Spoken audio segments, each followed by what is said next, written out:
been a great deal of focus during the campaign on races for governor and the U.S. Senate. But down the ballot, a red wave on Tuesday could lead to a veto-proof supermajority in the state legislature for Republicans.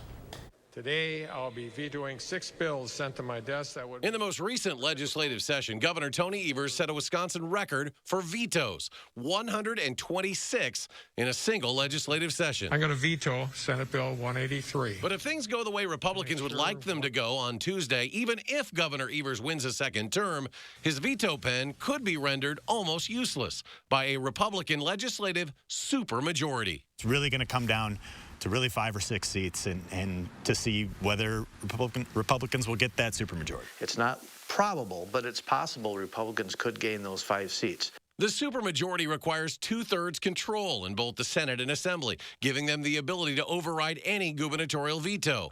6 months ago, Republican analyst Joe Handrick didn't think it was within reach. But as we sit here today, I think, well, the Senate, I think, is probably going to happen. And in the Assembly, I think it's actually possible. In the Senate, the Republicans only need to pick up 1 seat. That could come up in the Northwest, in the 25th District, where Minority Leader Janet Bewley is retiring, in an area that's been trending Republican. In the Assembly, it's a tougher road to jump from 61 to 66 seats out of 99. Going to have to pretty much run the table, and I wouldn't bet a lot of money that it's going to happen, but particularly if there's a red wave election, it is in the realm of possibility.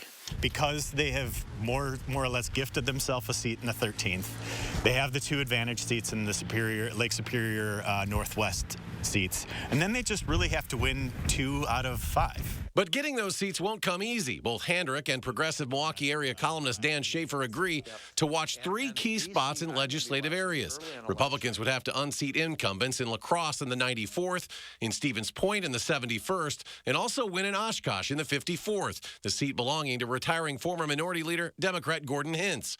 Schaefer also thinks the race in the 84th in Greenfield near Milwaukee could factor in. But here's where it gets tough, because to get to 66, they're going to need to win a seat that's actually blue.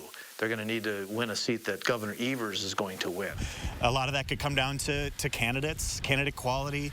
A lot of it could come down to, whether or not there's an incumbent, whether or not there's an open seat. So what happens if the Republicans land a supermajority? Schaefer says it could leave half the state without a voice.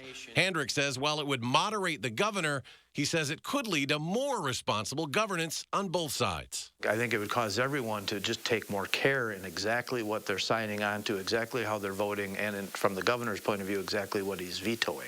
There is a prospect where Republicans could really shut Democrats out of the governing process in the state entirely, in this 50-50 swing state. And that's not democracy. That's giving yourself an advantage.